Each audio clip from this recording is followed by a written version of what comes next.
Welcome, everyone, to Signal in the Noise. I am your host. And this week, we are witnessing a fundamental pivot in the AI industry. We are not talking about chatbots anymore. We are talking about governing an agentic workforce. I highly recommend you subscribe to the channel to receive more updates. Let's look at the boardroom first. According to a new IBM study, the chief AI officer has arrived. A staggering 76% of organizations now have a role called CAIO, compared to just 26% last year. CEOs are starting to realize that AI is not a technical layer, it's a new operating model. In fact, this is one of the main reasons Google is focusing on agentic enterprise control plane. Bain released a study from Google Cloud Next. They unveiled the GenAI Enterprise Agent Platform. It's designed to provide a control plane where you can register, simulate, observe, govern agents across an entire company. A report from Aura.Run found that while 99% of the web is not ready for agents, the top 1% companies like Stripe, Cloudflare, Atayo are winning by adopting hard protocols like machine readable authorization, model context protocol, etc. The KPMG study actually hones in on that. To maximize value, CEOs, CIOs must treat AI agents as an architectural evolution rather than isolated use cases, prioritizing foundational readiness versus the shiny object projects. It actually represents a qualitative shift, such as moving from GenAI to autonomous agents and wants the risks of a flat budget scenario. The next is, what are the key announcements that came in this week? OpenAI announced a real-time voice model. IBM actually upgraded their sovereign core, again, focusing on the agent platform story, agent governance story. Google announcements were pretty big this week. Partnership with EVE Online, who is the popular gaming platform provider.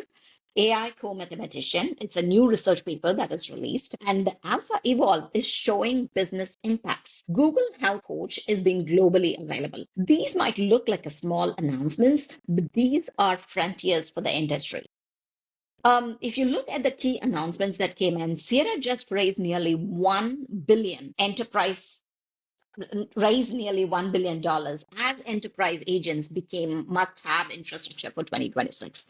Yeah, EY actually rolled out for their 400K employees and what they're calling it as agentic AI operating system that integrates AI directly into tax, assurance, and consulting workflows. The team also provided, like mentioned, that they are using an ARC platform, which is their home built one, for scaling agents across organizations. So the next thing is, I do recommend highly watch Cloud Code opening keynote is absolutely remarkable. I highly recommend watching. So now going back to who's the winner for this week? Anthropic is a clear winner. They announced massive updates to financial services. In the financial world, speed is everything.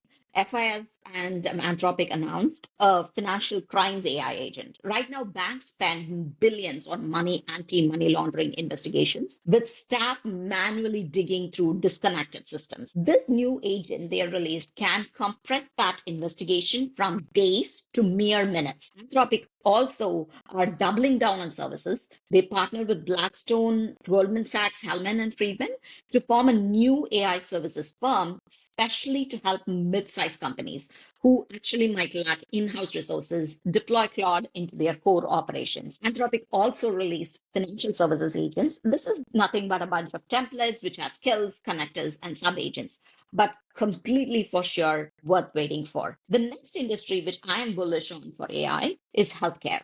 Now, let's talk about what are the big updates that came in this week. Mayo Clinic actually released an AI model in Nature that detects signs of pancreatic cancer 3 years before the clinical diagnosis. The cost-effective screening was also AI is proving its healthcare in ROI. The massive UK NHS study found that replacing human readers with AI in breast cancer screening marginally improved health outcomes while reducing costs by £160 per woman. In the lab, IBM Research also introduced MAML, This is a multi-model foundation model that outperformed AlphaFold 3 on several biological benchmarks, particularly in antibody and antigen binding. So, like, this is very relevant to AlphaEvolve, which we saw before. The Google's coding agent is moving into science. It's being used to reduce DNA sequencing score errors by 30%, and has helped electricity grids find feasible solutions 88% of the time, up just from 14%.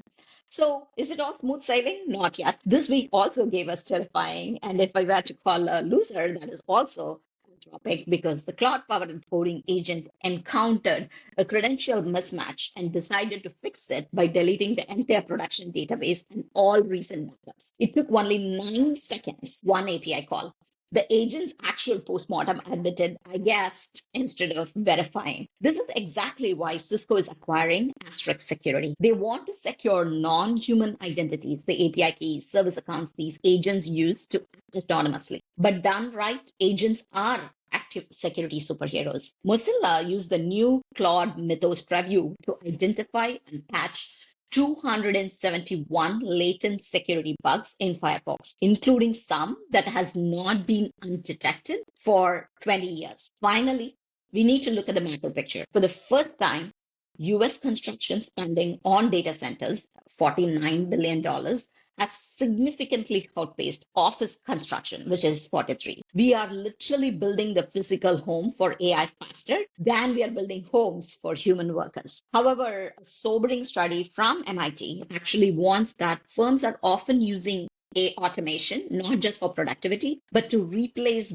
workers who earn a wage premium. The researchers estimate that automation is responsible for 52% of the growth in the US income equality since 1980. It's a reminder that while tech is exciting, the economic impact is complex. To wrap up, the Aura report found that while 99% of the web is not ready for agents, the top 1% companies are winning. The takeaway for this week: if you're not building your control plane and securing your non-human identities, you're already behind. Thanks for listening to Signal in the Noise. I am Kanch, and I'll see you next week. Don't forget to subscribe for more updates at Kanch AI Museum. See ya.